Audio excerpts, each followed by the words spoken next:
आज आपण एका अशा विषयावर चर्चा करणार आहोत जो सध्या प्रत्येक सिनेरसिकाच्या मनात आहे. Bollywood versus south cinema.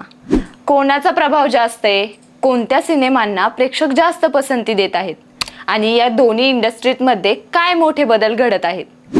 गेल्या काही वर्षात साऊथ इंडस्ट्रीने प्रेक्षकांच्या मनावर राज्य केले.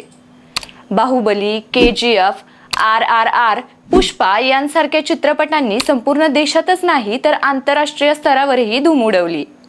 दुसरीकडे बॉलिवूडच्या काही चित्रपटांनी चांगली कामगिरी केली असली तरी अनेक मोठ्या चित्रपटांनी अपेक्षाभंग केलाय.